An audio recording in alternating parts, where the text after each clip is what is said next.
playmaker than what Kawhi is.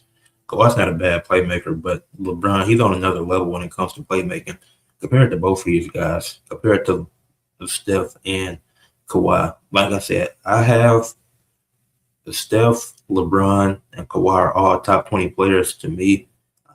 I had them all in different spots. They're all in my top 20 all time. But I don't, I don't think Kawhi should be in the same conversation as LeBron and Steph, but that's mainly because the injuries that and now they've all suffered injuries throughout their career. So it's not to say just because of the injuries, it's the timing of his injuries. The timing of Kawhi's injuries prevented him from winning more championships. Like if Kawhi doesn't suffer these untimely injuries, he's probably a four-time champion at this point. Like in 2017, the Spurs are competing with the Warriors with a healthy Kawhi.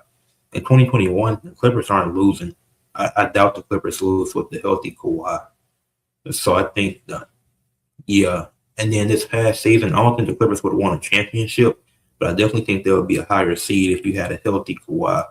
And I'm just saying, and also that's a lot of hypotheticals, but I think that's what separates Kawhi. I think that's what separates Steph and LeBron from Kawhi, why he can't be in the conversation. That's them, because his injuries happen at the worst time possible. Obviously, it's nothing that he can control. I'm not blaming him for that.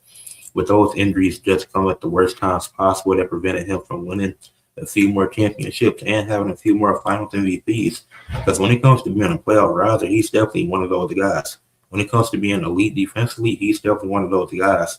So like from a skill perspective, it's definitely like you got an argument for sure, but I just think, but obviously it's more than just skill, but I think Kawhi, if his injuries didn't happen at the worst times possible, he could definitely be a little higher all the time. I got him right at 20, but I think because he's a playoff riser, he's a two-time finals MVP, one of the best defenders, especially at the small forward position.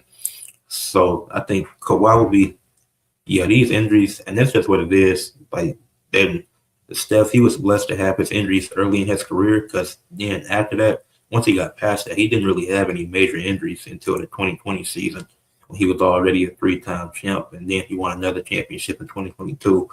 LeBron's first major injury was with the Lakers, and that's the Lakers, even though it's his longest stint, that's where he's most consistently been injured, and he's only won one championship. But I think those injuries also could be due to old age, but that's a different conversation. But I definitely think that plays a factor with how often he gets injured at this point and why he has to load manage more with him being an older guy. I definitely think it's time for him to retire soon. But yeah, I don't agree with the hot take, but it's not a bad one. I definitely think Kawhi, if he didn't have those untimely injuries and he had a few more championships, he'll definitely be in the same conversation as Steph and LeBron all the time.